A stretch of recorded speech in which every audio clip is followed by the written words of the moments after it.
Welcome to the Spawn Chunks, episode number 314 for Monday, September 9th, 2024. This is a podcast all about Minecraft, recorded on all of the major podcasting platforms, including YouTube, where you can watch a video version. If you're enjoying the show, consider subscribing wherever you're listening to this. It really does help us out a lot. My name is Joel Duggan, and joining me, as always, is my friend Jonny, but you may know him as the fully rendered Pixel Riffs. Hello, sir. Hello, fully rendered, although you can't tell from the waist down on the video version. We've been talking about video stuff in general on the pre-show, the render distance, the extended version of the podcast that our patrons get at patreon.com/thespawnchunks. And spoiler alert, Joel might be looking into having some new camera equipment by next week's show, so potentially you'll see a bit of a visual upgrade on Joel's side of the picture. But it's fun to talk about tech stuff. We often get into that as people who are content creators full-time and people who enjoy the tech world in general. So if you're interested in that kind of stuff as well, you can check out the pre-show by becoming a patron. Once again, that's patreon.com/thespawnchunks. Patrons also get access to, along with the extended version of the show, extended activities. We get hangouts with our patrons every month, usually on the last Saturday of each month. One is coming up on September 28th of this month, where our patrons can let us know what they've been up to in Minecraft that month in kind of a patron version of the quick login that we do on the show every week. We've also got quarterly hangouts coming up. The next one is in October, and that's where you can get the behind the scenes facts and figures, how the podcast is performing across all the platforms we publish to. So if any of that interests you, once again, patreon.com/thespawnchunks. Speaking of facts and figures, I have a fact and figure to share with everyone, and it's a milestone. We've hit a number of milestones this summer, some of which people are already aware of. In June, we recorded our 300th episode, which was super fun. We did a really long Q&A for that, which is a really fun way to share a bunch of stuff behind the scenes with viewers and listeners. It was also our first video episode. We celebrated 6 years in August of doing the show. We launched in August of 2018. And as of September 2nd, just after we finished recording last week, we have officially passed 3 million downloads on the Spawn Chunks, which is a very large number, my friend. Yeah, it really is. And that's just across the podcast, like audio format as well. That's to say nothing Correct. of like YouTube and some of the success we've had there too. But 3 million is such a cool milestone to hit, like especially like looking at the growth of the show and how we're consistently hitting targets like this. It's super fun. And that is a cumulative download number. So that's every episode that we've recorded since 2018 across the platforms that we tracked. So that's iTunes, Spotify, like the major ones that people get their downloads from. And we just wanted to give a shout out and thank you to everyone that's been listening. Some of you have been with us since the start. Some of you are brand new. You have obviously brought in friends because the show continues to grow. And Jonny and I can't thank you enough. It's just a really fun ding to happen on the podcasting space. Yeah, absolutely. Couldn't do it without you. And some of you are absolute mad lads who go back and listen to episode 1 of the show when you're new to it. the completionists out there are my favorite people, because every time we look at the YouTube numbers and I'm like, episode 1 through 5 actually seems to be doing really well this month. A lot of the time it's down to new people finding the show and feeling like they have to go back and deep dive the archives. So here's to you guys. So let's deep dive what we've been up to in Minecraft this week. Why don't you kick us off, Joel? What's new on the Citadel? So I have finished the guts of the iron farm on the Citadel, and I am now outside doing some landscaping. I did take a little bit of time and tidy up some of the behind-the-scenes redstone and set up a little sign in front of our dye, so the white dye, the pink dye, the red dye, and the poppies, because I wanted to know how we were doing in terms of what the ratios were. I knew it wasn't going to be balanced because of the way that it was set up and the fact that the minecart goes across hoppers back and forth, so some hoppers get hit twice off the start and then some don't. But it turns out that the results lean heavily on the poppies and the red dye, which I was not expecting. I thought it was going to come in harder on the white dye and the stuff at the end of the chain. So I could try to rebalance that. I could try to add more hoppers to other things, and we'll see what happens. But it's not really a big deal right now, because again, like any free dye you get on the server, especially as something that's going to be running all the time in the spawn chunks, it's really not that big of a deal. And if you're out of white dye or pink dye, there are poppies that you could then use to make more. So it's not too big a deal. It would take a lot of work, I think, to try to get all of those things balanced evenly. It's not an easy feat. You'd really have to understand how many things are coming into a hopper, what the speed is of the crafter. Like I'd have to do math, and I save that for satisfactory. So for now, we're just going to deal with the way that it is going in Minecraft. It's working. That's the main thing. But I took down the mountain, and I'll share some before and after screenshots with our viewers. And man, what a difference! This thing was already tall and kind of looming. And now it really does feel like the centerpiece of the area because I took down the ugly kind of blocky hill that had square bits in it. It was generated back in 1.12, so it had some very wonky design stuff to it. And what I did was I didn't just demolish it. I decided to keep the things that I thought were interesting. There were some spiky bits here and there that were cool. There was a natural arch with a hollow underneath it that was there. And I've exaggerated that. I've removed a lot of the dirt and left the stone and reshaped it a little bit. So I've got a few things going on there which have been cool to kind of explore and kind of see what's going on. And I think that the results are, I think, dramatic from both angles. I feel like you can see a lot of the grandeur that I wanted this to have when you approached it from both angles, both from Spawn Town and coming from Spawn. And it feels a lot more like a pinnacle in the area. The beacon in the screenshots is a little distracting, but I needed that because I needed to take down a lot of stone. Yeah. Yeah. And I quickly got sidetracked because, of course, in the process of taking down the mountain, I also ended up taking out a lot of the stone that was covering up the guts of the moss farm. And I realize that I think what I want to do is also expose the redstone guts of the moss farm. It's a very cool, very intricate sorting system. It needed to have some very specific mechanics because of the way that I wanted things to do. The sorting,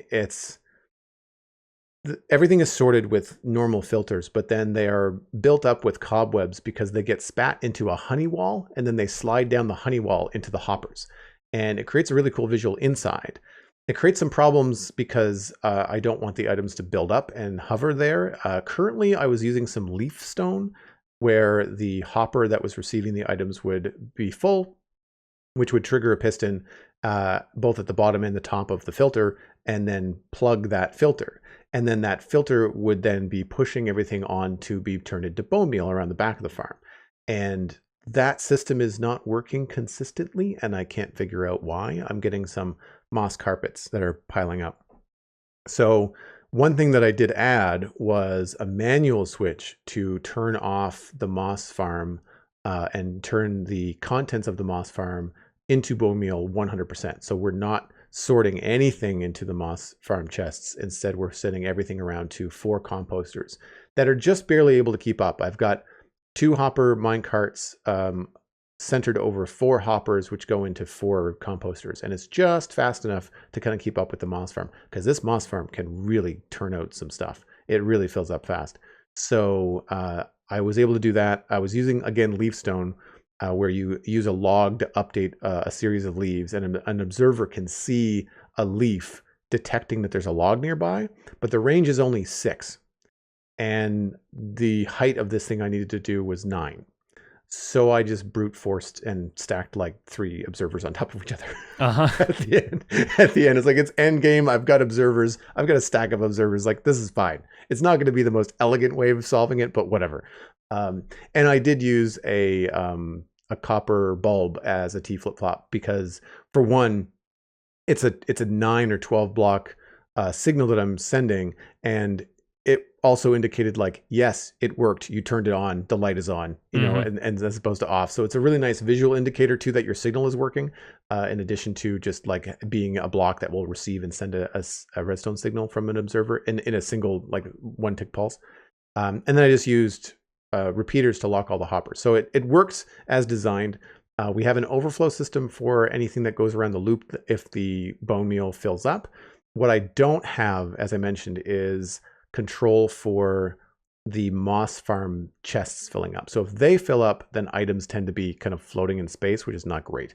So I need to figure out exactly what's going on there. So now, instead of finishing the iron farm and going back to Westdale, I'm now kind of making sure that the moss farm is working and exposing that redstone. I'm still in the midst of changing some of the redstone blocks to be a little bit more decorative, because previously it was all hidden inside the mountain and it didn't matter what everything was on. But now it's like the log flume water slide kind of look, and I'm just kind of making sure it looks good with some green glass and some moss. And I just have a little bit more landscaping to do to reduce the squarishness of the area around the iron farm, but it's coming together nicely. It's been a really fun break to just kind of do something whimsical and cool looking, with no real strict design in mind. Like West Hill is very much a medieval fantasy city, whereas this is just like it's a Minecraft spawn town design. It's kind of like whatever goes, but make sure it matches your neighbor. It's kind of the fun way to do stuff in Minecraft. So I've been enjoying it. It's coming together pretty well. It has been interesting to revisit a moss farm that you designed 3 years ago and kind of remember, like, how did I rig the redstone for this? Why is that doing that? Like, it's really interesting to see things like the cobwebs. Like, why did I put the cobwebs there? It's like, oh, because they need to group up before they hit the wall, because otherwise they don't go in the right hoppers. Like, there's just all these little tricks that you use years ago that you're just like, I don't remember why I did that. I'm not changing it. I obviously did it for a reason, but it's been fun. Not to make more work for you, but now you're more confident with the crafter. Have you considered crafting the bone meal into bone blocks for storage? I know, like, you were more concerned about the storage for the moss side of things, which doesn't have a great deal of, like, ways to compress it, but then there's mossy cobblestone crafting, mossy stone brick crafting. Like, there's a few things you can do with the output. Have you moved any crafters in yet? No, but you're right. That's one thing that I had thought of, because I kind of went overkill on, there's like 8 double chests for bone meal, and just immediately thinking like, that's not the most efficient way to travel with that. Like, if you come to the moss farm for bone meal, you want to walk away with a shulker box of bones, not a shulker box of bone meal. And so I thought, like, there is more than enough room back there. The tricky thing right now is that back area is, for whatever reason, where the on-off switch is for the moss farm. I don't know why I put it back there. So I need to move it to something more local, because in the bone meal storage area is the switch to turn the farm from moss farm to bone meal farm. So it would make sense to put the switch to turn the moss farm on either next to that or somewhere close by. So I'm going to move it. It's just going to be a little bit of moving redstone around and moving a signal around. And that'll take a little bit of time. It's not difficult. It's just a matter of mining through the earth, making sure you're not running into existing redstone, because of course that's where all the stuff is for the iron farm, is right next door. So it's all kind of underneath the mountain, not the same place. So I just have to make a long enough line to go out and around the stuff that's in the way. But yeah, I totally did think about the crafter, because the bone block thing is a simple crafter thing. Now that I know how to do that, that's not a hard thing to sort out. Yeah, I'm looking forward to getting back into some bigger redstone projects. Like, I feel like it's been a long time since I've done anything like systems wise or like farm wise that required more than maybe a couple of redstone clocks or a collection mechanism or something. So I like, even though I don't get to do it very often because so much of my stuff is just survival focused, I really like designing stuff like the copper aging machines that I've made, and I want to find more stuff like that maybe is a little off the beaten path mechanically, that people don't necessarily have like super optimized farms for already, but just ways that redstone can make your life a little bit easier is one of the things that I thrive on when it comes to survival guide stuff. So maybe we'll get into that in future. For my part, I haven't really done a whole lot of survival guide recently, though. I've been more focused on the Fantasy Minecraft SMP, which we're all streaming, so less of that has gone up on YouTube lately. But I went to the end in this mod pack to go and get some Elytra once a bunch of the other folks from the server had beaten the dragon. And obviously, because it's a fantasy mod pack, there's a lot of biome mods and stuff that change stuff about the overworld and the nether and, of course, the end. So Better End is part of it. There are probably a few other mods that are adding structures and maybe even biomes, but Better End seems to be the majority of them. And it makes some pretty cool additions to the dimension. We get a lot of, the idea gets a lot of traffic in general of what Mojang will do to update the end as a dimension. And I don't know if they would go this far into making the end lush and alien feeling, but they've done a really good job, I think, of providing something that feels like an interesting ecosystem in the end, in a similar way to how the Nether update for vanilla added a lot to the Nether in terms of ecosystems. So there are different types of Endermen. A lot of them will be familiar if you've seen Minecraft Dungeons, because they're the sort of ganglier ones with longer arms, or they're carrying stuff more like a forklift. And there's some that the one of the ones that I wouldn't want added to vanilla. There are Endermen who attack you regardless of whether you look at them. They are like more kind of proximity kind of based aggro, and so they kind of come at you like kind of yelling and unhinging their jaws already when you step nearby. And because a lot of the aesthetic stuff, including the sound design, has been redone for the Fantasy Minecraft mod pack, they don't make the standard Enderman kind of screaming noise. It's more like a kind of TV static kind of thing, but with like a hum to it that feels really odd, and you're sort of wondering, like, have my headphones kind of gone out of tune? Like, what is, like, it's like when you need to adjust a radio with kind of like an old school analog dial, and then suddenly this thing is attacking you and teleporting you around instead of it teleporting. And so there's some really odd Enderman additions in there, but the trees are kind of lush and almost like fungal looking. There's these bright luminous blue things. There's a lot of like light and dangling plants, and a bit of it seems to play a bit with the idea of it being space or there being low gravity, and so looking at how stuff might grow in that environment like makes it kind of fascinating. There's some really interesting materials out there. There's grassy biomes that feel more like something you'd find in a planet on No Man's Sky, where you land on a planet but it's got orange grass instead of green or whatever, and you know, it's kind of, everything looks sort of vaguely radioactive. But amongst that, there are still regular traditional end cities, because thank goodness, otherwise I would have no idea where to find Elytra. But luckily, the end cities have been, you know, kept largely as they are. The only changes are that the looter mod provides a chest that everybody can raid individually, like an instance loot chest. So that means even if somebody found this end city before, which I'm pretty sure they had, most of the shulkers were gone, but there was still an Elytra waiting for me in the chest. So I didn't need to worry about having found, you know, a city that somebody else had raided and having to go out even further after having caught up to everybody else's progress. Since then, I have been working almost exclusively on the Necromansion, which is a name I came up with while I was writing it in the show notes, and now I can't believe I ever called it anything else. But I've included a few screenshots here because I'm actually finally starting to get somewhere with this build. I've had a footprint of it for a while. I've had like the first floor built out with the texture pack's retextured version of deep slate bricks.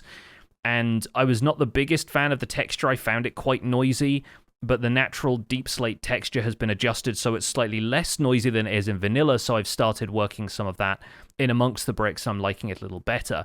Above that, we have a bunch of modded materials that I'm really interested in kind of calling out, because these are some of my highlights from the Fantasy Minecraft pack if you want to build in this kind of style.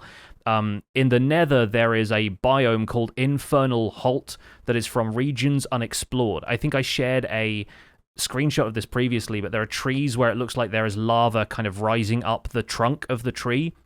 That is called Brimwood.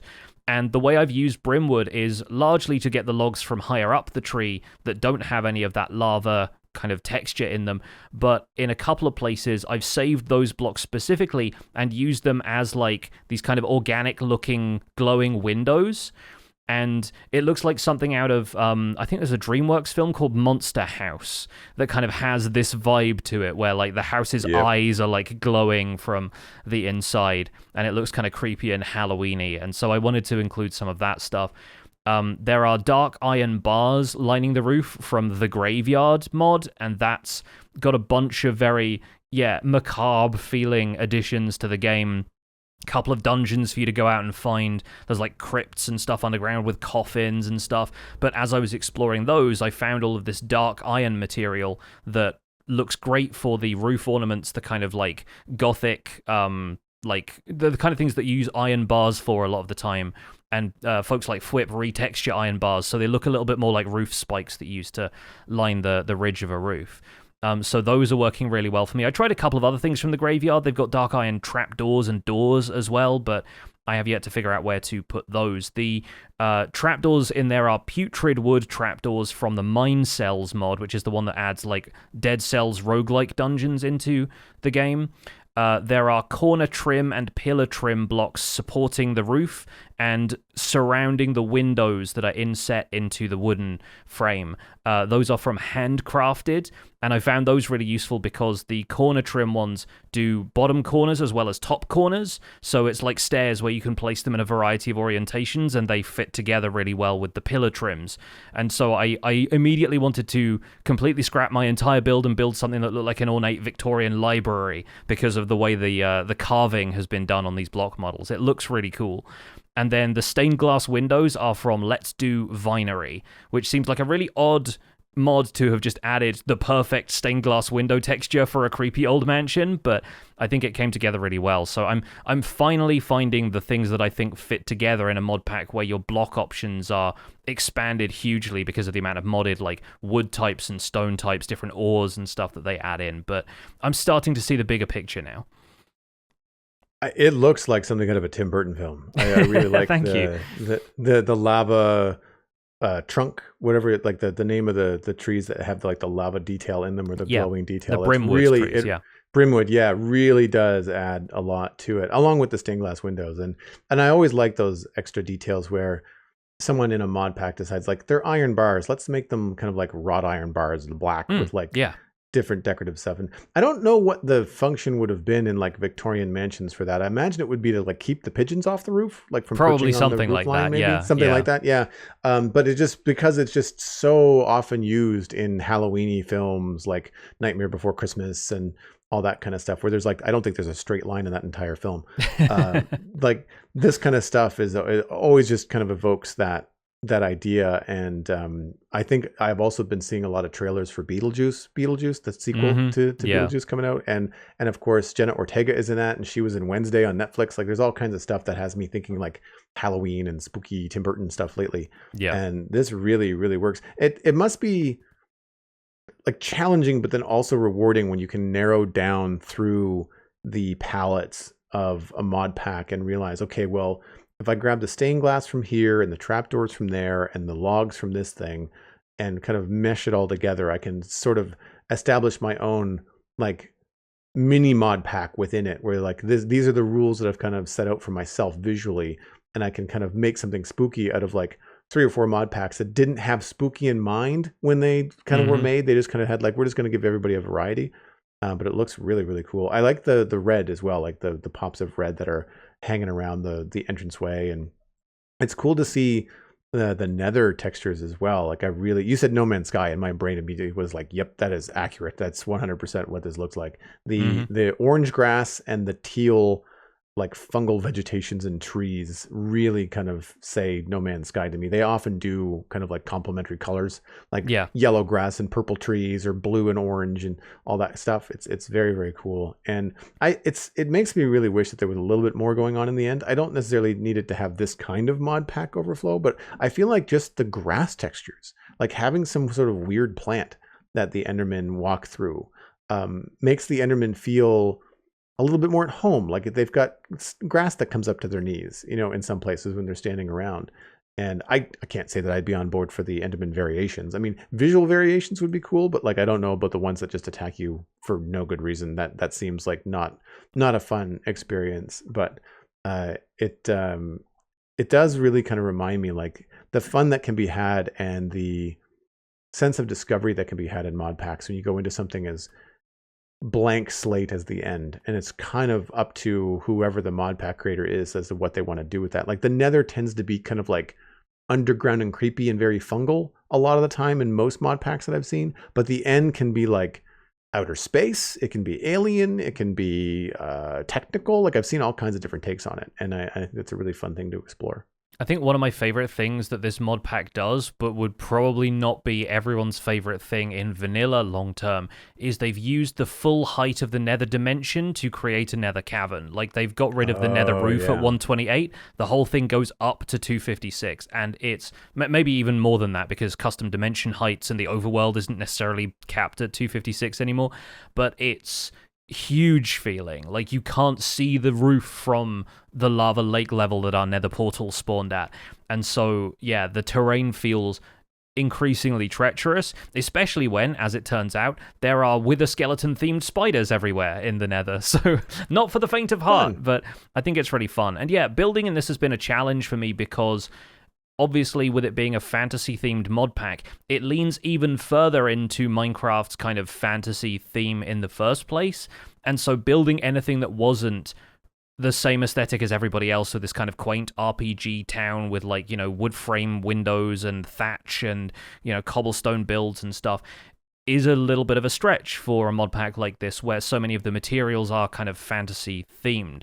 So I don't think I've gone super heavy into like modern or Victorian architecture. I think I'm keeping it still feeling fairly Minecraft, but I think it'd be a real challenge to build anything modern feeling in this pack without just doing the stuff that we always do in vanilla Minecraft with like concrete and clean lines and everything being kind of minimalist in its construction, and so or brutalist. I think this kind of stuff is a halfway point between those two, right? It's trying to escape the confines of what the pack is trying to kind of pigeonhole you into. Obviously, I've still got like enchanting tables and bookshelves everywhere on the inside and all of this storage and, crates and skeletons leaning up against the wall and stuff. But I think it's still an interesting challenge to a builder to put yourself in a new material set and see if you can come up with something that doesn't just feel like the cookie cutter version of what the mod pack theme wants you to do.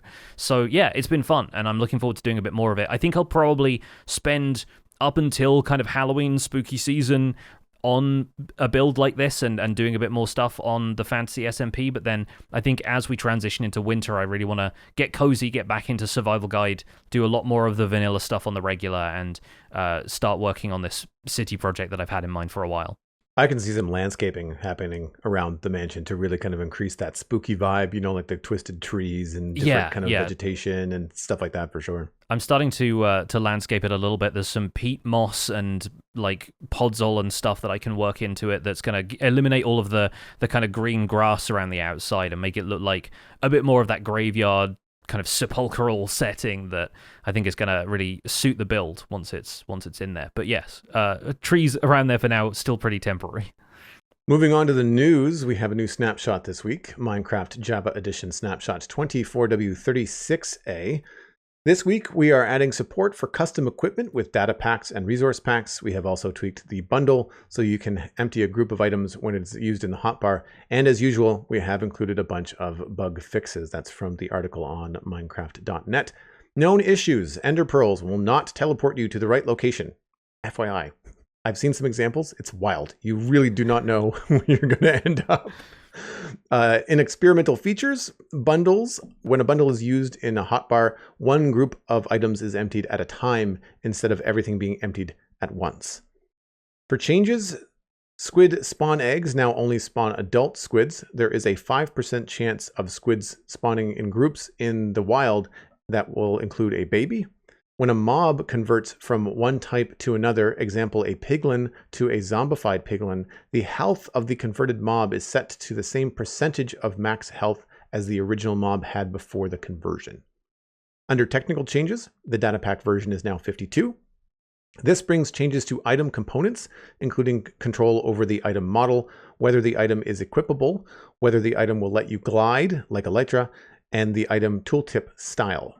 The resource pack version is now 37. This introduces customizable equipment models for gear that an entity can equip, like armor. It also allows all items to have a broken sprite. Fixed bugs of note in 24W36A. The horse armor model does not show the enchantment glint effect. Fall damage is reset when an entity converts to another entity. Leads disappear when a mushroom cow is sheared.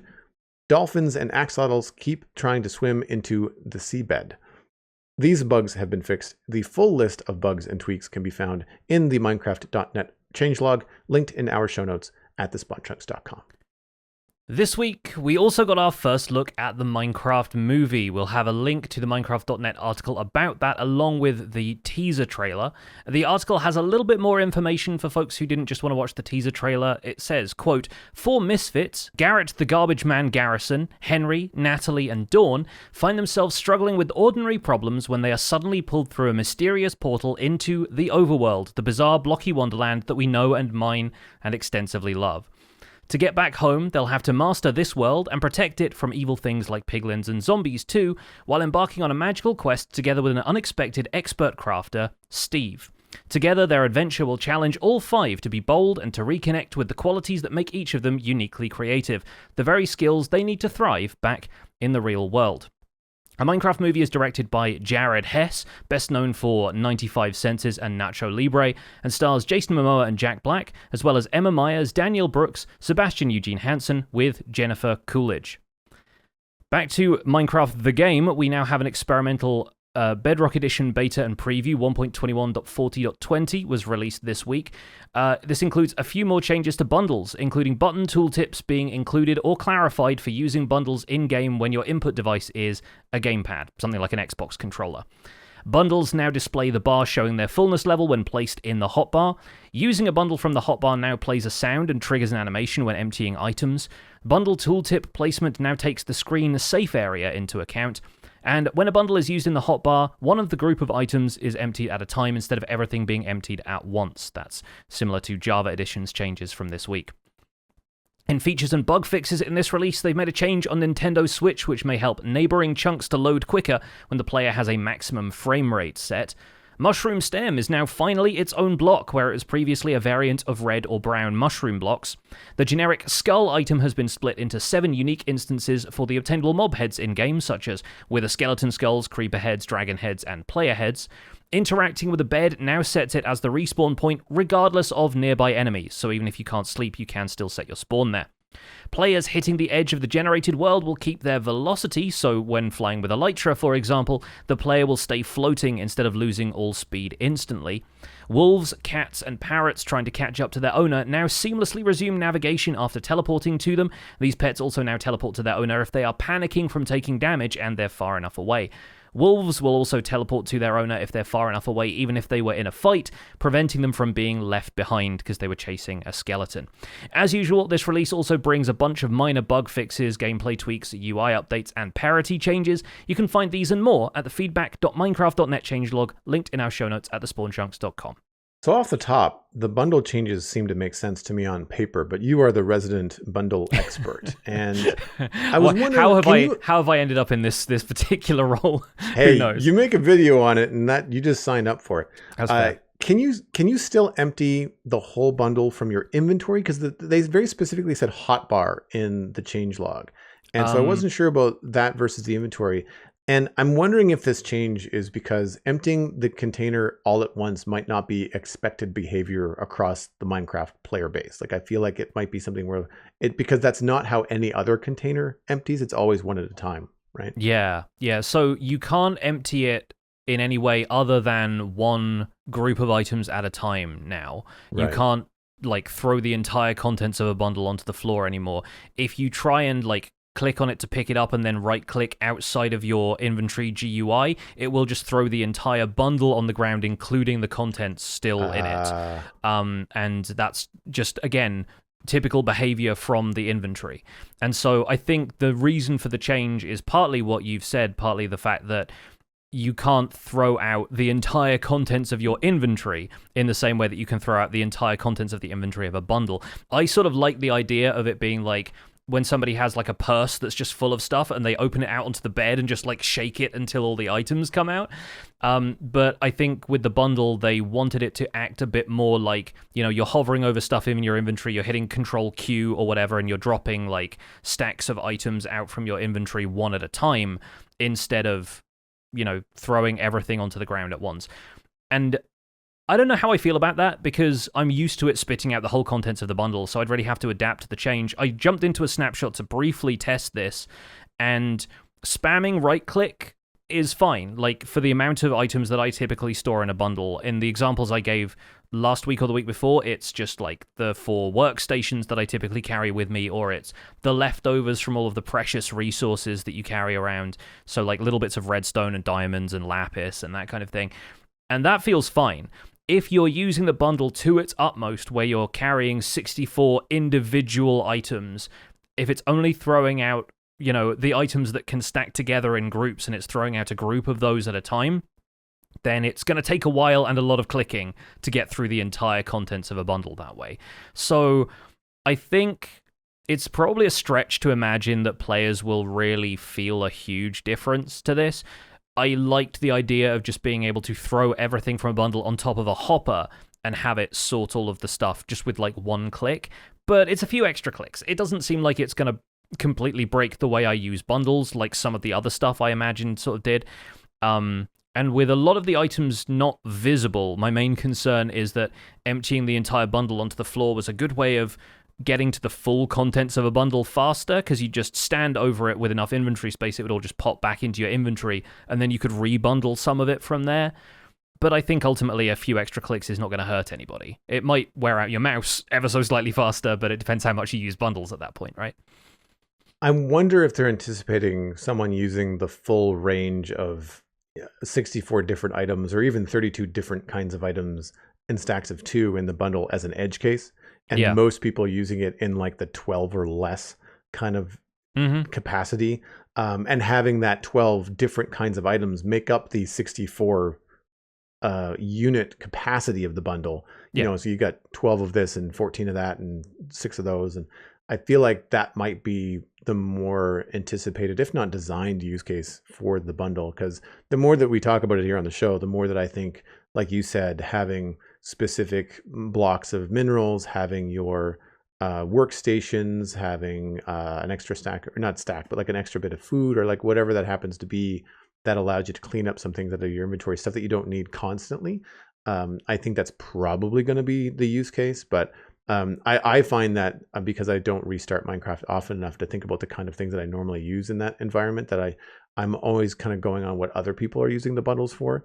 And it is a really interesting development cycle, because it has been in the game like as an experimental feature for so long, to finally see them kind of hone in on the these are the decisions that we have now decided to implement as this gets closer to coming out. And there's still no indication as to whether this is going to be a 1.21.2 or a later implementation. Like all of these experimental features have no version number attached to them, whereas the changes to things like the custom models and the squid spawning and the mob health stuff is all very much tied to the next minor update coming to Minecraft. Yeah, it was one of the surprises actually when I went in to look at bundles in their newer incarnation with the 12 slots, and I spent a bit of time in survival, and I found a baby glow squid that had spawned in a cave environment and just like flopped onto the ground like the rest of the glow squid do. And I was really surprised because I'd forgotten, having read about it on the show a while ago, that baby squid were being introduced to Java Edition. And so it was really a surprise to just encounter one in a weird environment as well. Like I wasn't going swimming looking for squid, and it was a glow squid that just happened to spawn in like a single water source and then, you know, come out into the cave. And I managed to catch it before it just died of suffocation. But it was, yeah, really, really kind of fun to see that stuff pop through. And reading this changelog, I think the changes to item components still continue to put more tools in the hands of players, which I think is a really positive change. Like the fact that you can now specify whether something is equipable as armor. You can have items other than elytra help players glide. Like there's potential for all kinds of fun to be had with that stuff. And it also introduces the resource pack, like equipment models being something that people can manipulate more. So you can also remodel wolf armor if you didn't like the look of it the first time around. Like the Mojang's pass at it, if you feel like you could do better, then that's now open to manipulation through a resource pack. Same with horse armor. There's some stuff that we've done with that on Empires Season 2 with our custom mounts that required the model makers to add in a model that had to be implemented using a custom entity models mod in order to get all of that stuff working in tandem. Whereas now it seems like that would be more feasible if you remodel stuff in vanilla Minecraft resource packs. You know, you don't have to worry about if you've reskinned a horse to look like a dodo, the saddle doesn't have to be a horse saddle anymore. The armor doesn't have to be horse armor, and therefore have the wrong model to attach to the remodeled version of the mob. And I think that's great. I think it's really cool to have that stuff be exposed to vanilla players instead of requiring a lot of mods piled on top of each other to get it working. And especially stuff like that doesn't affect the blocks that you're placing in the game. It's more of an RP experience. Like if you want to just have a different vibe, a different look. Like if you're building something that's sci-fi or steampunky or something in Minecraft, and either because you're on a server and you want to appear a different way to your friends, or if you're just on a solo world and you just don't like the fact that you're basically walking around in sword and sorcery gear in your sci-fi world, like you could change that into a spacesuit and have it be a pretty cool dramatic change for fun. And then when you put your armor on an armor stand or you hang it up around, it would look like a space helmet and stuff like that. I think that's kind of fun for decoration and immersion and those little details that I think can get a little frustrating sometimes for players when you want to have that full immersion, but then when you have another server mate walk around and everybody's walking around with swords and helmets on, it just feels like, well, imagine that we're not, looking like this and we're in an actual sci-fi environment or whatever that happens to be. Or like even going back in history, like if you go back to or you do something like a Stargate themed area, which is something that's on the Citadel, Alistair's build. And again, like you want that to be a little bit more closer to the TV show, that you could totally change that. And he's done some things with texture packs. Bow and arrow look more like a different kind of weapon. They work the same, but they have a different sound effect and a different look to them. But here, like you could really have it be something unique, and to not have to rely on mod authors to update whenever Minecraft updates, as long as Mojang doesn't change the way that data packs work again.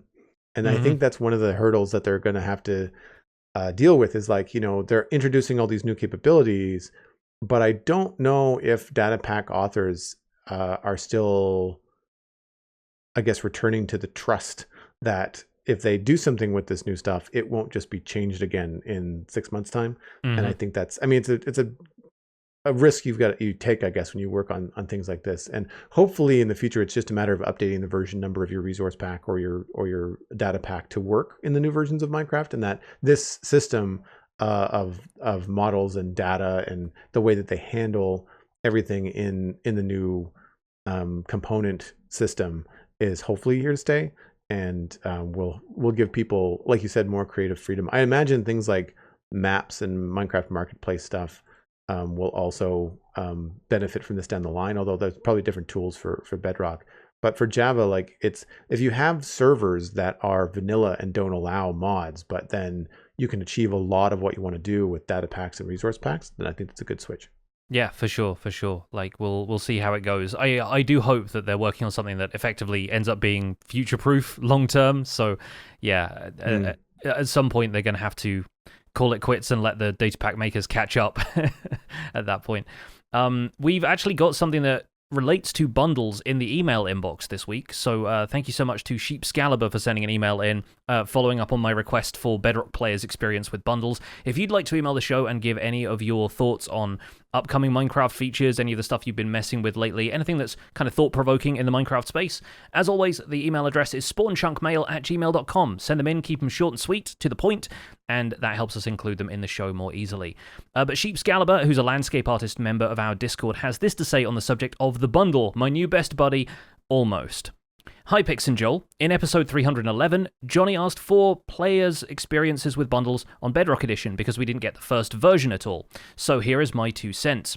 Playing Bedrock on PC, it feels very natural to interact with the bundle, and it works very much like in Java Minecraft. Putting stuff into containers and grids directly from the bundle without closing any of the UIs is something we've never had in the vanilla game, so that's a plus.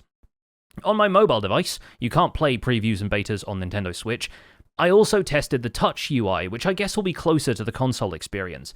You click on the bundle and it stays open, the icon and the UI, and you can get things in and out that way. It looks well designed, and I can imagine playing like that.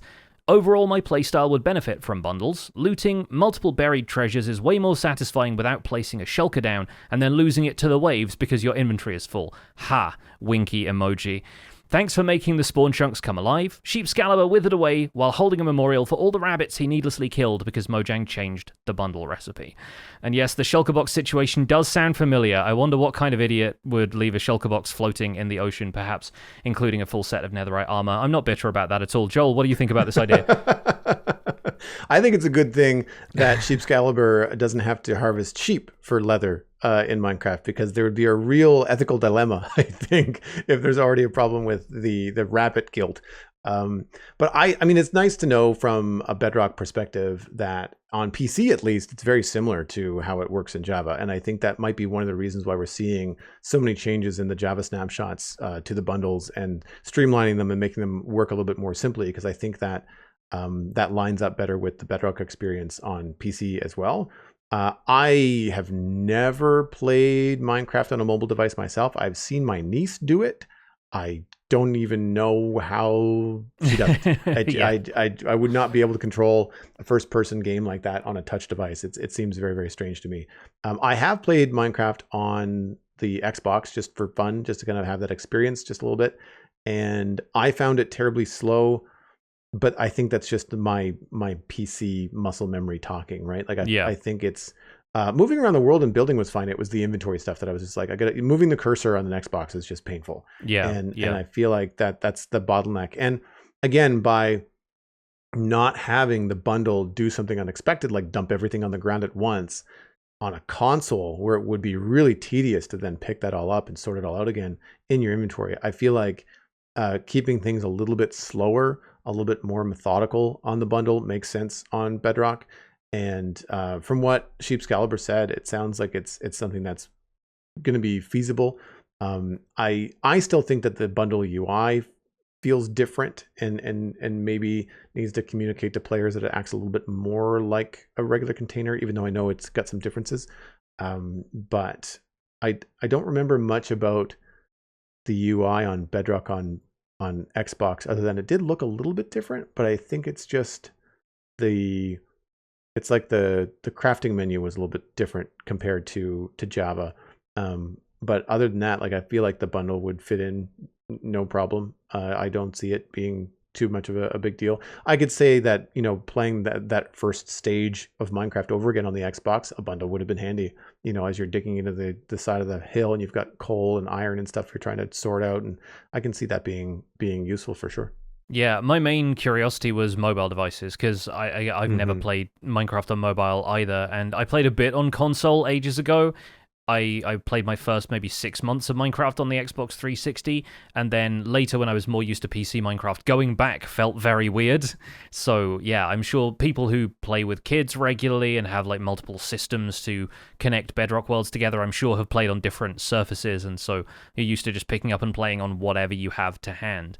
I think the Switch might actually be the best of both worlds if it uses the touchscreen the way mobile devices do, but still has the controller-style inputs for navigating the world and everything. But I'm not certain how it works on Switch, and I think the Switch version typically has kind of performance issues because the Switch is not a particularly high performance piece of hardware. But yeah, I think the bundle UI staying open and being able to just interact with stuff from the bundle there, kind of tapping on things, makes perfect sense for a mobile device where touchscreen is going to be your main way of interacting with anything. Like, I think that sounds good. Like, it seems at least intuitive to mobile players, and it'd be really interesting to see what the broader community thinks once it's implemented in more devices, because I think beta is available on, or preview rather, is available on iOS devices, right? So it's not just Android anymore. So it looks like that should be available to the majority of mobile players if they're interested in the beta and preview experience. But once it comes to the full version of the game, it's going to get a lot more like broader play testing, and so then maybe we'll have a few more opinions come through further down the line when people have gotten to grips with it in their regular survival worlds. The bundle has always been one of those things that I think people don't get at first glance if they just hop in, spawn one in a creative environment, and then play around with it, because more often than not, you're pulling whole stacks of items out of creative inventory, and then you put that in the bundle, and you think, well, that's the only thing I can put in this bundle is a stack of dirt blocks or whatever you pull out, and then people sort of ignore them after that because they don't see the point. But I think on mobile, they have the potential to make inventory slightly more fiddly in terms of touchscreen interactions you have to do, but I think for long-term like mining sessions and stuff, they're still going to be a really useful feature. So hopefully we have a bit more feedback from bundle users in general, but it's good to hear that Sheepscalibur is at least getting to grips with it. Our next email comes in from 36 Hustongi. What kind of story is Minecraft best suited for? And this ties into our main discussion, as we'll be talking about the Minecraft movie. Hello, Spawn Chunks. With a Minecraft series on the way and the Minecraft movie finally on the horizon, it recently got me thinking about the different kinds of stories that are best suited for Minecraft. For me, the Minecraft stories that I like the most are interested in using Minecraft as the setting to its fullest, self-contained in its world, and interested in engaging and interpreting Minecraft mechanics in fun ways with a plot that explores Minecraft's dimensions that cannot usually be experienced just by playing the base game. My favorite example is the Minecraft novel The End, where it puts Endermen as the protagonists and depicts an interpretation of how Enderman society might work. I would love to hear your thoughts on what kinds of stories and plots you think are best suited for such a fantastical setting like Minecraft. 36 Hostunji set sail in search of legends and tales. So this is where we're going to move into the main discussion, and we'll fold kind of our ideas about stories into that, because the Minecraft movie teaser trailer came out this week to mixed reviews across the board. You could I would say say that, would yeah. be a good way to put it. A generous reading of the situation, yeah. You and I actually were we didn't watch it together, but we found out about it at the same time, and I went to watch it immediately after. And my first impression and second impression were basically the same, and that was, weird. It wasn't a good weird or a bad weird. It was just like, that is weird. It's a strange thing, having spent so much time in Minecraft, to then see it interpreted into a movie. And I can only imagine going back through other video games that have been interpreted into movies, because other gamers have had the same sort of reaction, but I haven't, because I haven't been part of that gaming world. Like, so when Pokemon and when other like Sonic the Hedgehog, when those get turned into feature films, I never played those games. So I don't have any kind of nostalgia connection. I don't have a visual connection. I mean, I know what they look like, but I didn't like spend hours and hours and hours playing them. And so it's different for me watching this, kind of going like, this is a strange thing to kind of like watch a movie trailer, know it's separate from the game and not at all the same thing, but also kind of have these immediate kind of like gamer reactions. I mean, like, I'm the kind of person that can temper those reactions and articulate them, as opposed to some people get a little bit more emotional right off the bat. But what were your first impressions having watched the teaser? Because it's not a full trailer, it's just a teaser trailer. Yeah, I'll be honest. I watched it, and the first feeling when I was done was just like a vague kind of happiness, I guess. Like, I was excited about what they were going to do with it. And I wasn't expecting to have that sort of reaction to something that looks so radically different from the experience of playing Minecraft. And I think that's where a lot of people have differed from my opinion, is that they are so like invested in Minecraft's aesthetic as a video game that they don't like the interpretation of it for the visual style of this film. And I think the only thing it's really fair to judge this on so far, I think, is its visual style. I think I've seen complaints already about how people don't like the acting. I'm like, you have seen less than 5 seconds of the acting in this film. And I think like the costume design choices probably fall under visual style. And if you think the costumes look a little bit weird, that's fair. If you think Jason Momoa's wig looks a little bit odd, I agree with you. I think there's a reason for that. Having read like the synopsis on the article on Minecraft.net, that kind of clarified things for me. His character's name is Garrett the Garbage Man Garrison. He sounds like a backyard wrestler to me, and he sounds like the kind of guy who'd be in this sort of like goofy looking get up and this sort of like too bright clothing and have a weird wig that he was wearing. And like I think, yeah, maybe there's something going on with his character that we don't necessarily know about, and there's a reason that his hair doesn't look like typical Jason Momoa, like sculpted, Greek god kind of Jason Momoa. So I think it's kind of interesting to see reactions to the visual style being so strong. And I can see how it's challenging to be presented with such a radically different view of the Minecraft world when the game has looked the way it's looked for basically 15 years. Like, we saw how strong people's reactions were to them retexturing blocks back in 1.14. Like, we've been through that, and now look at the textures that are on display on the screen here. But like the thing that immediately jumped out to me was imagining this was what people have in their heads when they sit down to create one of those photorealistic Minecraft texture packs, right? Like Right. that is what they picture, everything being kind of textured and tactile and like, you know, something in the real world that you could interact with. And typically what you get, because of the limitations of the medium of Minecraft, is a photograph of a cow like sellotaped onto the boxy shape of a cow in Minecraft. So I think it's like I expect what they're going for, or at least this might be one of the justifications that the visual design team, the production designers give, is that the pitch is this is what players imagine the Minecraft world being like in their heads, right? Like this is what the Minecraft world might be like if you could step into it as a real person. And I honestly don't know if this is true of most Minecraft players in the strictest sense. Like, I was recalling our conversation with Adam Clark back in episode 43 of this show, if you can think back that far. He said adults, when they're trying to engage with Minecraft to find out what their kids are into, they have a harder time seeing a very blocky geometric world as something realistic, where a kid's imagination looks at this pile of blocks and sees, you know, a mountain or a vast kind of rolling landscape. They just see there's a bunch of cubes all stacked up on each other, and it's harder for them to make that imaginative connection. And so I think what the visual design team on this movie is trying to do is bridge that gap, because they know that parents are going to be dragging their kids to this movie, so they want it to be something that the parents won't mind watching.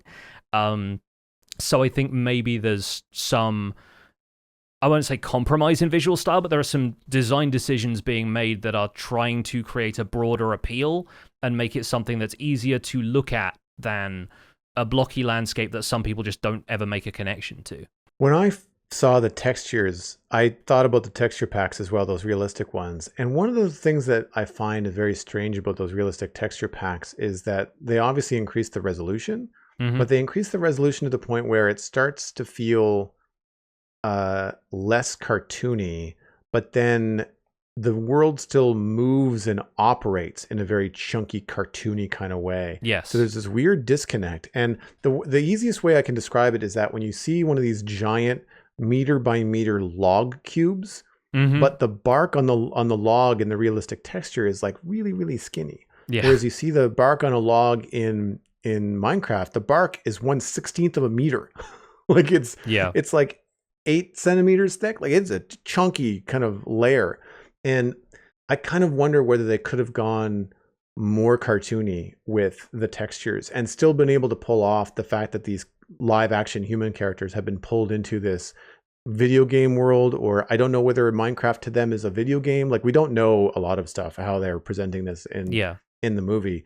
But I was thinking, you know, I mentioned Sonic and the Pikachu and the Pokemon stuff. So Detective Pikachu, which I have seen, I think is a really good example of taking some very cartoony CG characters, staying pretty true to their original 2D designs, but moving them into 3D space for a movie successfully. It was entertaining. You really stopped questioning that Pokemon existed and that they were real, because everybody in the film just kind of accepted it, and only certain people could see them. Like it was pretty cool.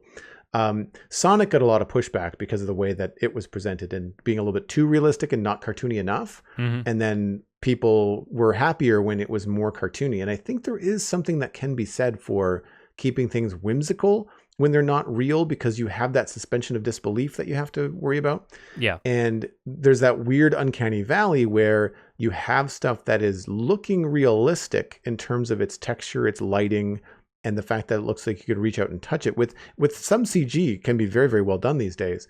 But then it has the cartoony environment of the blocky builds and the weird mountains and the sheep having square corners and all that kind of stuff. And there is something very strange about the juxtaposition of the realistic textures over the unrealistic shapes and cartoony, blocky designs. I caught I know the sheep is meant to be a joke. Like it's meant to be weird. Like even one of the characters in the trailer, I think it's Dawn is the character's name, reacts immediately after the sheep does its like weird like wall-eyed, bah, and like, what the heck is that thing? Because it's like they don't go, oh, it's a sheep. They go, oh God, Yeah. what's going on? And I think that's what is intended, right? But there's something really unsettling about having like the real teeth in the sheep. Like Yeah. it's got this cartoony, the eyes are square, it looks like real wool, but it's on a square sheep, but then it's got like real teeth. Very, very strange. Yeah. If you've ever seen those weird like dolls that have like real teeth in them, or any of the CG renderings of Simpsons characters as like realistic CG characters, as if they would be in like the Lord of the Rings, like Gollum, like kind of stuff, they're very unsettling, and their facial structures and stuff do not make any sense. And I think the thing that really caught me was the piglins. And I know they're obviously the antagonists, at least so far in the teaser, they look to be the antagonists. And they look like real flesh stretched over boxes. Yeah. And the ghasts look the same. The ghasts look sad and like drawn and really kind of like Tim Burton-esque, but like not in a way that fits in a way that like the textures are so real that it's just like it really feels odd. And then, I mean, you've got the cartoony glowing eyes. Like, it's not like the piglins have got pupils. So they still feel cartoony and imagined, but then the textures are just so real. There's a spot when in the trailer where there's a bunch of piglins kind of all approaching the camera, and the big piglin in front, like he even jiggles a bit, like he's got belly fat, and it kind of moves around just like a troll would in Lord of the Rings, right? And he's like, it's got this weird kind of change, like strange juxtaposition of being realistic looking, but being completely imagined in a way that kind of messes with you, I think. And I do like some of the things that they've done. Like the landscapes look great. I thought the wide shot, like it evoked Minecraft immediately. Yeah. And even to me, and I'm sure you might have felt the same, Minecraft Dungeons. The wide shot with like the mountains with the lava dripping down to the background, and then the meadows up front, and then the closer you get, the more detail you see, and all that kind of stuff I thought was really, really cool. I did enjoy some of the quirks that I caught on a second time when they were showing off things like explaining a cubic meter of material floating within a Minecraft tree, but it's the size of a tennis ball. And I think the little boy character picks it up. And that to me was like, okay, they're thinking about how this is not going to make sense if they pick up a big chunk like this and have to carry it or many of them around. Yeah. Right? Like, how is this going to actually work? And I think that one of the things that does, along with whatever the cube is that a couple of characters are holding in the trailer, it's a very glowy thing. It looks like it might be a beacon, or I don't know what it is yet. But it's a good way to remind everybody that magic exists in Minecraft. So it doesn't all have to be logic. It doesn't have to be feasible. That it can be weird. Like, I mean, just think about all the weird stuff in Harry Potter that is just not explained beyond just like, it's magic. We can just do it because we're wizards. And I feel like you got to remember that there's going to be a bit of magic in this world as well. Yeah, definitely. Like, going back to the email here, going back to the example of the Minecraft novels, the only one I've read, and I've only read the first chunk of it, was Minecraft the Island. I'm pretty sure Jack Black even does the audiobook version of a couple of the Minecraft novels, one of which is The Island. And it starts off almost like a body horror thing, because the narrator is effectively a Minecraft player avatar and has this notion that they came from the real world, although they can't really remember much about their previous existence. But there's like a body horror moment where they look down and they realize they don't have fingers, but they can still interact with the world the way that a player does, because you can still pick up blocks even though your player avatar doesn't have digits of any kind. But it's still really weird to realize that, oh wait, no, I can't like grab something in the same way, and like having to relearn how to interact with the world.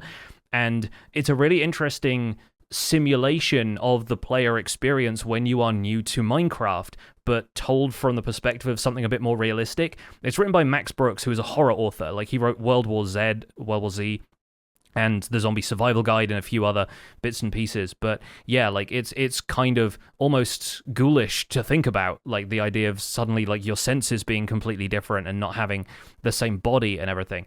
And I can see why they didn't want to have the real actors become player avatars in the Minecraft world, if they're trying to keep that connection between the real and the imaginary, because it just raises too many questions, right? Like you start to cross over into people just accepting the reality of something like that instead of questioning in it, and it seems like they are learning about the world when they come in to interact with it and they start to question it. And so that stuff is kind of interesting to me. Yeah, like I'm very curious what the story ends up being, because it seems like this world kind of teaches them to have the creativity that was inside of them all along, is what I'm getting from the synopsis, right? They're all sort of like, they're all people who need to learn something from spending time in the Minecraft world, and whether that's just like learning to work together as a team to save the world, or whether it's about creativity and expression and feeling like you can't have that in the real world, but in Minecraft you can. There's a lot that they seem to want to work in thematically that I think resonates with the player experience from picking up Minecraft and playing it as a video game. It's just about whether or not audiences get any kind of catharsis from watching that, or if they would rather just go and play Minecraft themselves, which I think might be the case with a lot of the Minecraft player base. It's that sense of like, well, why am I watching a movie about other people playing this video game that I like when I could be spending the same amount of time playing the video game that I like? So I think that's why I think people are seeing this a little bit differently. And I've seen a lot of reactions so far from people who expected it to look like the animated style of Minecraft game trailers, right? Like the sort of the promo trailers that they put out for something like, you know, the Wild update or Trails and Tales, Tricky Trials. And I put a bit of thought this week into why it doesn't look like that, why they went with the visual style that they have. I think one of the key reasons being that they have a Netflix series being made in the same style. In the style of something animated, at least as far as we're aware, it's an animated series. So you can imagine that looking more like the cutscenes you get from something like Minecraft Dungeons or Legends, that kind of thing. They probably also want to avoid confusion between the movie and that series. So they want them to have distinct enough visual styles, because the movie is going to be releasing, I assume, in theaters, and the Netflix series is going to be releasing on Netflix, and so they don't want people thinking, oh, I can just go and watch the Minecraft movie, it's on Netflix now, and realize that they're actually two separate products. Like, they need to have something that's visually distinct. I think the other major thing, and this is an argument I tried to make on Twitter, is that a high-budget movie, probably, like, from their perspective as a studio, needs to look like something a hobbyist couldn't make from home. And there are some incredibly talented artists and animators in the Minecraft community making really compelling Minecraft animations. And there are even like community tools out there that help the average person make a Minecraft animation. Like, I remember setting up my YouTube channel and there already being rigs for Minecraft characters on Blender that I could use to make a rudimentary intro. I'd never done any kind of, like, 3D animation stuff before, like, dabbled with 3D modeling software for, like, half a day back in, you know, my childhood, maybe. But then, you know, I was able to pick it up and do that within a week or so, and I had an intro for my YouTube channel. It didn't look great, but it's something that you can learn with the set of tools, and there's a remarkably robust community helping you to do that.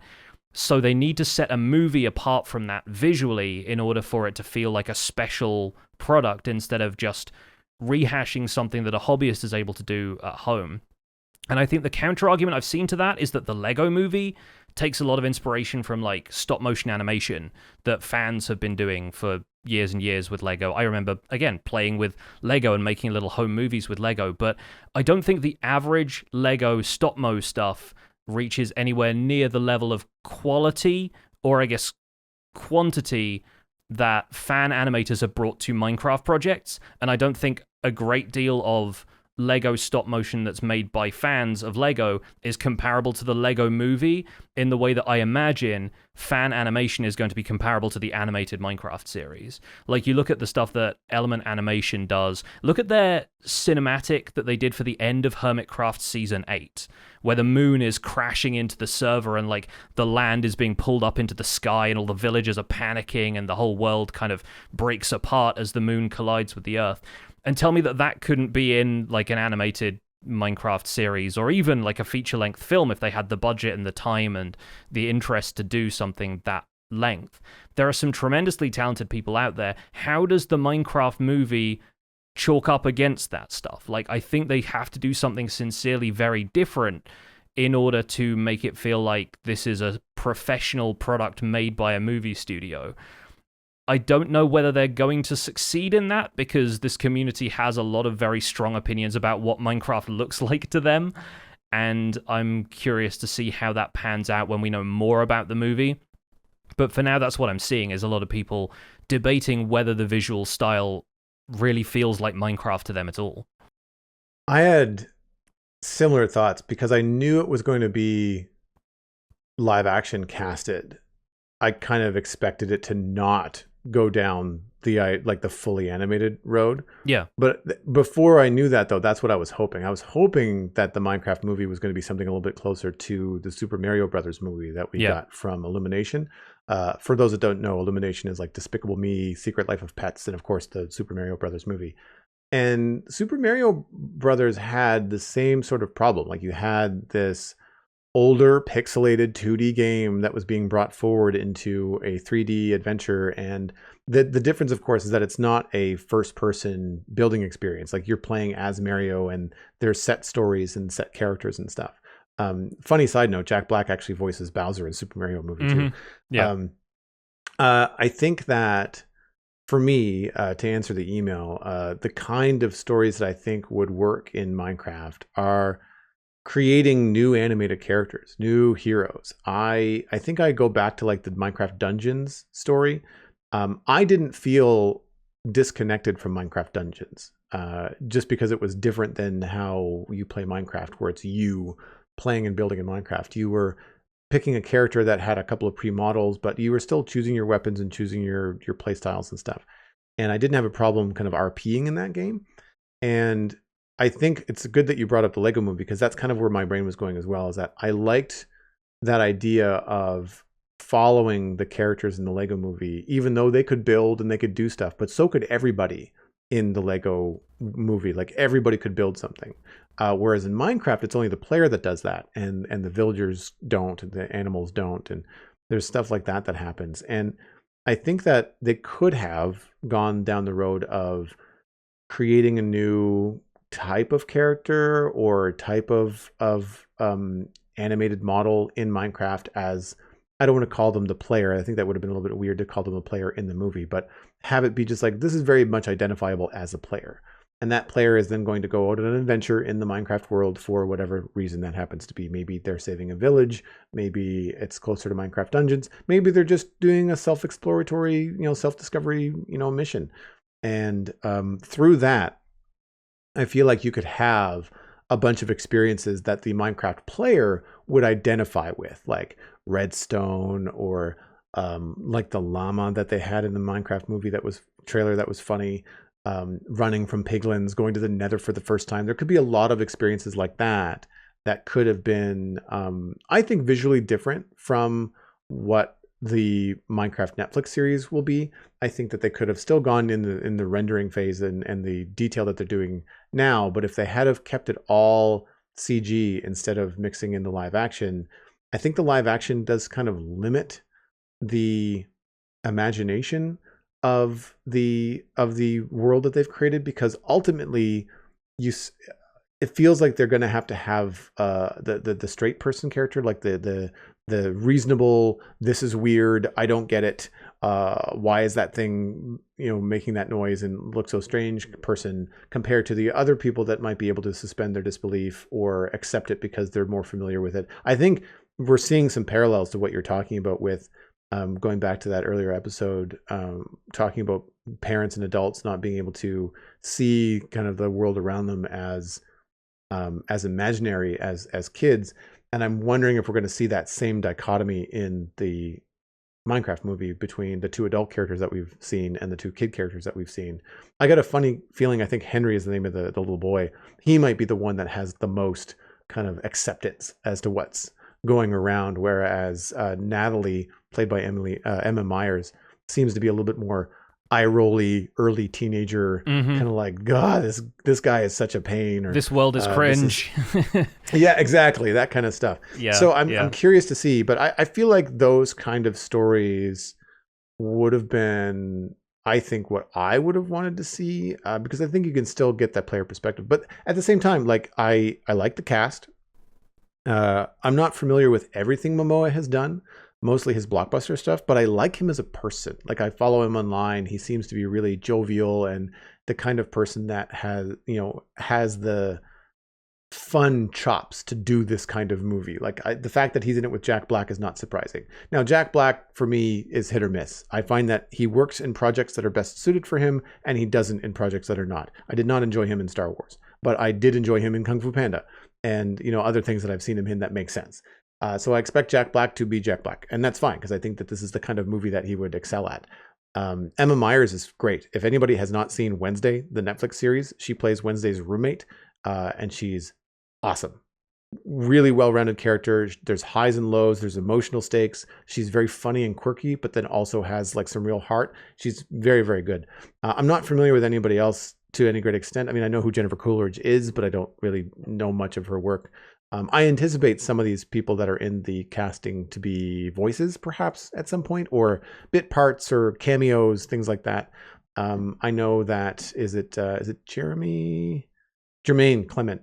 Obviously, has done other voices in other animation. He's been in Moana and all kinds of stuff, and is always very funny. So I think there's going to be some enjoyable moments. I'd imagine it would have the same sort of wink, wink adult jokes that parents will enjoy that kids may not get, but I think it would be there to just kind of like, I said adult, not like not dirty jokes, but just like the higher brow humor that is going to be a little bit drier, a little bit more of a dad joke or eye roll or something like that parents might get a kick out of.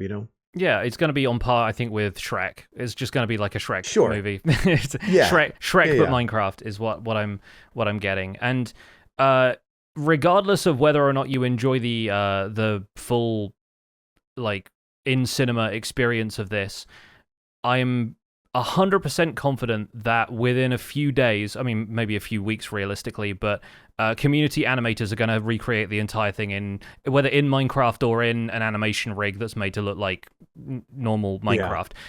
They're probably all going to get taken down very quickly because of copyright claims, but within a couple of days, community animators had completely recreated the trailer. There's several versions of that floating around out there already, and the top comment on one of these recreations was genuinely somebody insisting this is how the movie should have looked and asserting that it would have been made faster and cheaper.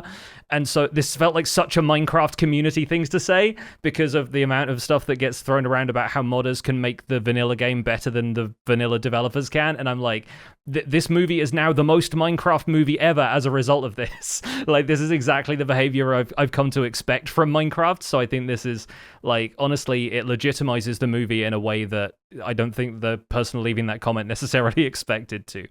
I want to be cautious there, though. Like, I feel like when people make comments like that, one of the things that they're not considering is the number of people, the amount of artists that have put in a lot of time and energy into making this. Of course. And to put something up that says like, hey, we did it better. There's the artist in me going to go, you think that that's just a fun comment, or you think that this is just a toss away thing on the internet, but like that can be hard sometimes for the people that have worked for a lot of hours on, I would imagine, what is a really challenging thing to try and interpret as Minecraft is, and so I see them and I kind of smirk, but I also think like, ooh, that's not the greatest, it's not the greatest feeling for the people that made the movie. Yeah, absolutely. And like, considering the struggles animators and actors have gone through recently through like, union stuff and trying to get fair pay and fair compensation for the work that they do and residuals and everything, like there's a lot going on in the movie industry in general, and has been going on throughout the development process of this movie. This movie has been in development for like over a decade, I think, at this stage. So it's getting up there in terms of like long projects. And I think the long tail on this, like how long it's been drawn out, is another reason people are expecting this to be a failure, because there are very few projects you hear about where it was in development for this long and still turned out well. It's changed hands scriptwriter-wise, it's changed hands director-wise, some of the actors have changed up, I think. in the process of this, and so I think it is natural for people to want to be cautious. Like, I absolutely advocate for caution. If you don't think you're going to like the movie, then yeah, maybe consider not following it this closely. But the Minecraft community is so close-knit on some of this stuff, and so opinionated, and so protective of Minecraft as a place, because to them it is home. You know, like, people are so used to seeing Minecraft as a second life that they can lead, that I think it's really difficult to imagine anybody coming in and effectively, like, making what they see as a documentary about your other life, almost, you know? Yeah, I think it's got a lot to live up to. It's got a very, very high standard to meet, and it's clearly not meeting people's standards in the teaser trailer, but we'll see what happens when the full project is out there. I'm still reserving judgment on anything other than the visual style, and I honestly think I find the visual style kind of charming for now.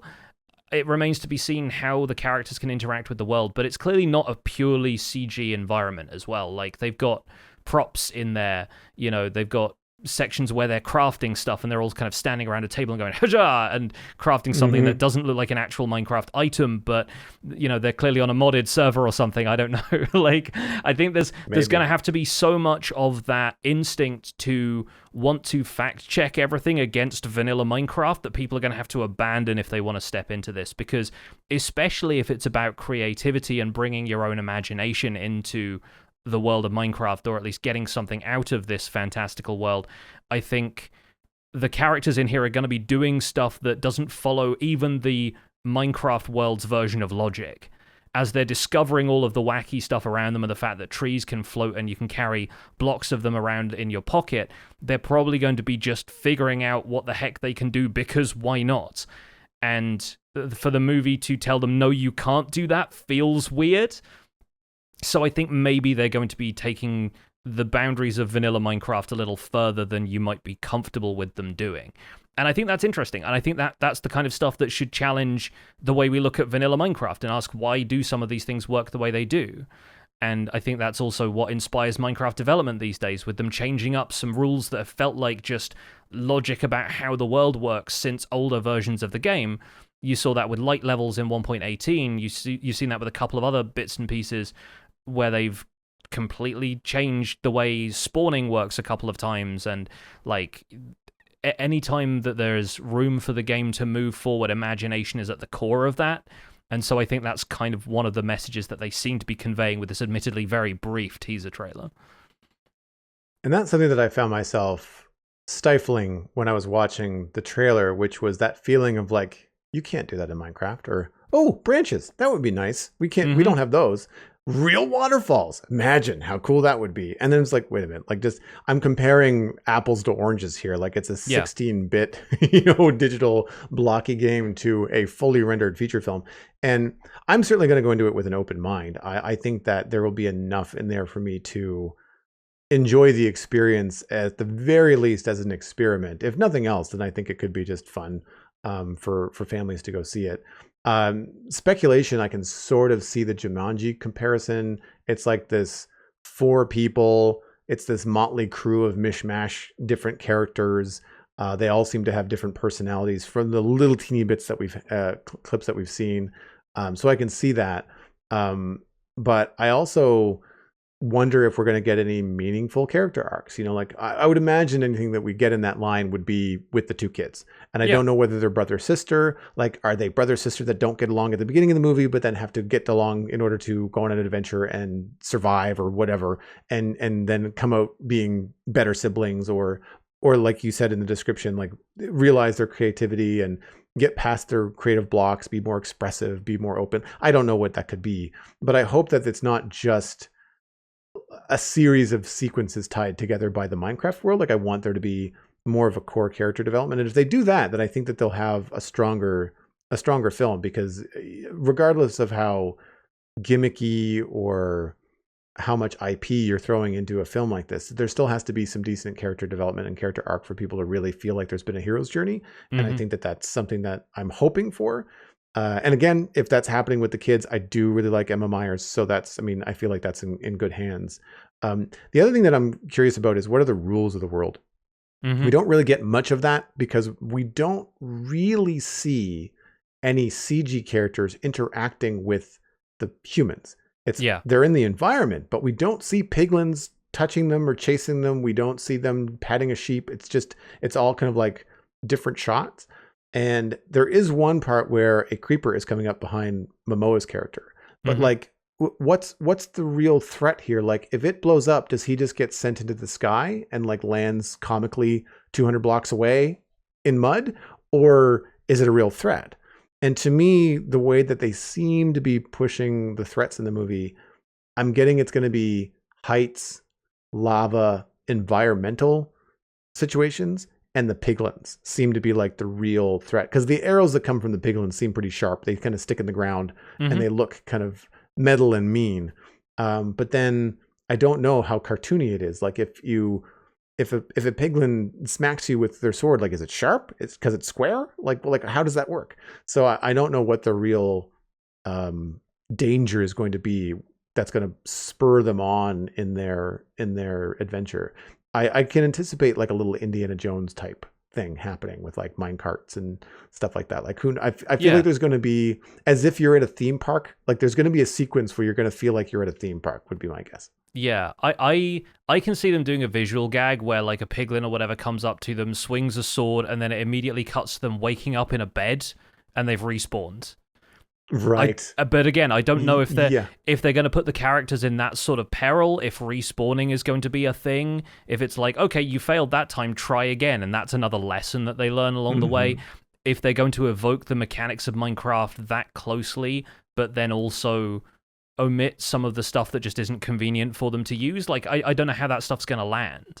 Like I'm kind of curious to see how that stuff works out, but it's got to have some kind of internal logic to it, in that sort of Who Framed Roger Rabbit sort of way, where or the Space Jam kind of way, where it's like, this is Looney Tune land, you can do whatever kind of thing. Like imagination makes it possible. I'm really curious to see where they go with that. And honestly, like, I think people comparing it to Jumanji have this idea that if it's the same kind of idea as Jumanji, then it's like a ripoff, and that it doesn't necessarily have any of originality of its own. But like, anime has an entire genre like that called isekai, where it's just people being transported to fantastical worlds. Like, it doesn't have to just follow the same formula. Like, or if it follows that formula, why is that bad if it then uses it to tell a good story?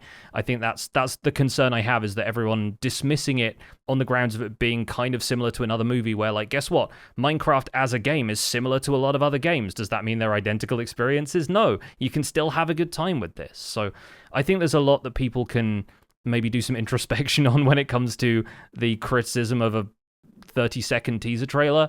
And I'm hopeful that the movie ends up being good. If it's like, if it comes out at a reasonable sort of time for me to go and watch it, I'll go and watch it. But I hope that whatever happens, some people are going to find it fun. People are going to be satisfied with it. I think that's really all we can ask.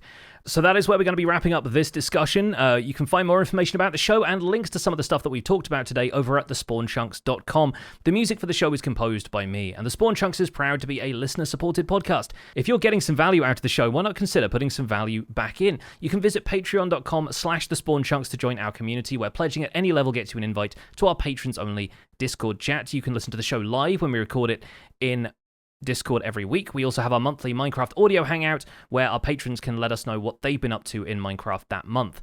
We're currently at 309 patrons, which is up 4 from last week. Special thanks, as always, go out to our content engineer patrons: Gundar H. Striker, Hunter555, Jumbo Sale, Mindtrip Media, Party Voyager, and Yitz. Thank you for your support on this episode.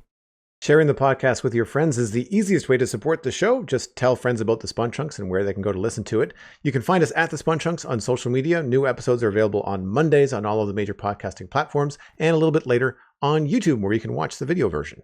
You can email the show at spawnchunkmail@gmail.com. The RSS feed is linked at thespawnchunks.com, and the patron-only RSS feed is on the Patreon page. That's where you can listen to the Render Distance, the extended version of the podcast.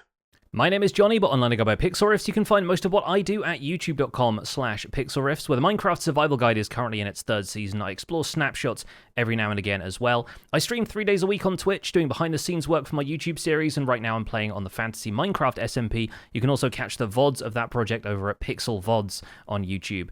I'm the voice of the unofficial Hermitcraft recap too. You can find that through a quick YouTube search. And aside from that, I'm at Pixel Riffs on both Twitter and Instagram. Joel, where can people find you online? Everything that I'm doing online can be linked at joelduggan.com. That includes the Citadel Cafe, my other podcast about sci-fi and fantasy entertainment, where Jonny joined me last week and we talked about the Rings of Power Season 2, the first 3 episodes. Fantastic discussion there. Almost a 2-hour episode, so lots to dive into if you want to go listen to that.